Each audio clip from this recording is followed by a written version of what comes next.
Hey guys, ఈరోజు పావ్ బాజీ చేద్దామని plan చేసాము. సో ఇంట్లో ఏమేమి వెజిటేబుల్స్ ఉన్నాయో చూసుకొని చలో ఇక పావ్ బాజీ అనేది రెసిపీ అనేది స్టార్ట్ చేసేసాను.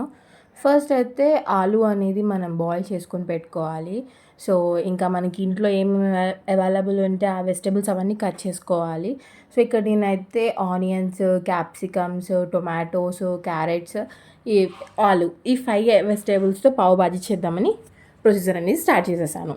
ఈ వెజిటేబుల్స్ కట్ చేసే లోపల ఆలు అనేది బాయిల్ అయిపోయిందనమాట. సో ఒకసారి మనం చెక్ చేసుకోవాలి బాయిల్ అయిందా లేదా అని నైఫ్తో.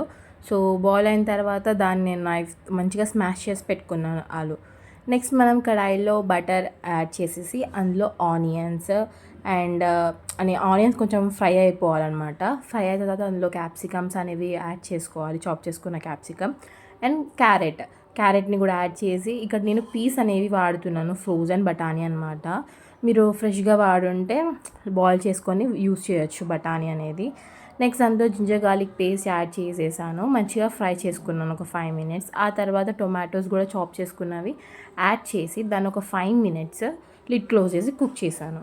ఆ తర్వాత అందులో సాల్ట్, కసూరి మేతి, పావ్ బాజీ మసాలా అండ్ కాశ్మీరీ లాల్ మిర్చ్, జస్ట్ ఈ 4 ఇంగ్రీడియంట్స్ మాత్రమే యాడ్ చేసి మంచిగా మిక్స్ చేసుకున్నాను అనమాట.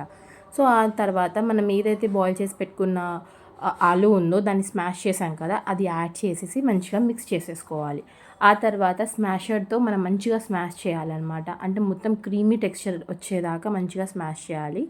అందులో మనం వాటర్ని యాడ్ చేసేసి మనకి ఎంత థిక్నెస్ కావాలో అంత థిక్నెస్ పెట్టుకొని అలా స్మాష్ చేస్తూనే ఉండాలన్నమాట కర్రీ మొత్తం రెడీ అయ్యేదాకా.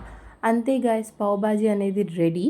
సో జస్ట్ ఇది ఒక భాజీ అనమాట, పావు కాదు. ఇప్పుడు మనం పావుని అయితే రెడీమేడ్ తెచ్చుకున్నాము, దాన్ని పావుని కట్ చేసేసుకొని మిడిల్లో మనము దాన్ని కొంచెం బటర్లో అనేది కొంచెం టోస్ట్ చేసుకోవాలన్నమాట. సో ఇక్కడ నేను అమూల్ బటర్ని యూస్ చేశాను. ఆ బటర్లో ప్యాన్లో యాడ్ చేసేసి మంచిగా, అసలు పావ్ బాజీ అంటేనే ఎక్కువ బటర్ అనమాట. సో ఎక్కువ మంచిగా బటర్ అంతా పావుకి మంచిగా పెట్టి 4 సైడ్స్ మంచిగా కుక్ చేసుకోవాలి ఇక్కడ పావుని. సో ఇక అంతే గైస్, పావ్ బాజీ అనేది రెడీ అనమాట. మనకి జస్ట్ చాలా ఈజీ ప్రాసెస్. ఇంట్లో ఏమేమి వెజిటేబుల్స్ ఉంటాయో ఆ వెజిటేబుల్స్తో మనం చేసుకోవచ్చు. ఇక్కడ నేను ఆనియన్స్ని కొంచెం సిరికే వాళ్ళ ప్యాజ్ లాగా చేశాను, సైడ్ అచార్ లాగా. ఆ పావుని ఇలా కట్ చేసుకొని బాజీ పైన కొంచెం బటర్ అనేది యాడ్ చేశాను కదా, బటర్తో విత్ ఆనియన్స్ తింటే ఉంది గాయస్, అస్సలు మస్తుంది. మనకి బయట కూడా పనికి రాదు, అంత బాగుంది. ఈజీగా మనం ఇంట్లో చేసుకోవచ్చు. మీరు తప్పకుండా ట్రై చేయండి గాయస్.